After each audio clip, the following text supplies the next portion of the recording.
अगर आपकी स्पाइन की पहले सर्जरी हुई है और आपकी स्पाइन में जो इम्प्लांट डाले थे, मतलब जैसे स्क्रू, रॉड या कोई और इम्प्लांट, और आपने दोबारा एक्सरे कराया और वो टूटा हुआ दिख रहा है, तो इसका क्या इलाज है? ये एक बहुत कॉमन सिचुएशन तो नहीं है, बट ऐसा रेयरली हो सकता है। नॉर्मली ये दिखाता है कि जो बॉडी पे स्ट्रेसेस थे वो इम्प्लांट की लिमिट से ज़्यादा थे। अब ये सर्जरी के कुछ दिनों के बाद भी हो सकता है, हफ्तों के बाद या सालों के बाद भी। उस सिचुएशन में हमें 3 चीज़ें देखनी होती है। पहली, कि पेशेंट के सिम्टम्स क्या हैं।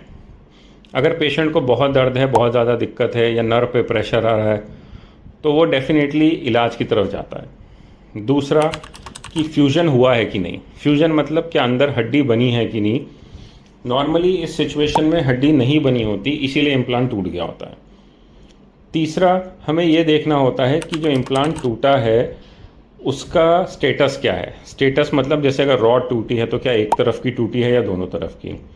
अगर स्क्रू टूटा है तो कितने स्क्रू डाले थे सर्जरी से पहले, उसमें से कितने टूट गए हैं, क्या ये टोटल कोलैप्स की तरफ प्रोग्रेस कर रहा है। तो ये 3 फैक्टर होते हैं जो हम इस सिचुएशन में देखते हैं।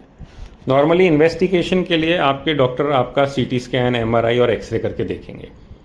उससे हमें कारण पता चलता है कि स्क्रू या रॉड या कोई भी इम्प्लांट क्यों फेल हुआ है।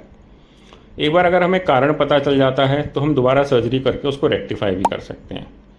तो अगर आपका कोई इम्प्लांट फेलियर हुआ है स्पाइन में, स्क्रू या रॉड टूटा है और उसमें दोबारा सर्जरी की ज़रूरत है क्योंकि पेन बढ़ गया है या नर्व रिलेटेड सिम्टम्स हो रहे हैं, या एक्सरे दिखा रहा है कि अगर हमने टाइमली इंटरवेंशन नहीं किया तो और स्क्रू या दूसरी रॉड भी टूट सकती है, तो उसमें सर्जरी की ज़रूरत पड़ती है।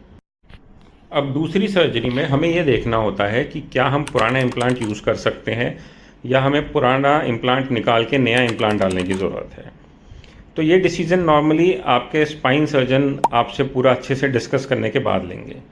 नॉर्मली जो टूटा इम्प्लांट है वो तो हमें निकालना ही पड़ता है। उसके साथ में फ्यूजन बढ़ाने के लिए या तो हमें कोई नया इम्प्लांट डालना पड़े, जैसे स्क्रूज बढ़ाने पड़े, या केज डालना पड़े इंटरबॉडी फ्यूजन के लिए, या इलियक क्रेस्ट से या कहीं में बॉडी में से कहीं से आपका एडिशनल बोन लेके डालनी पड़े स्पाइन में, ताकि फ्यूजन हो जाए।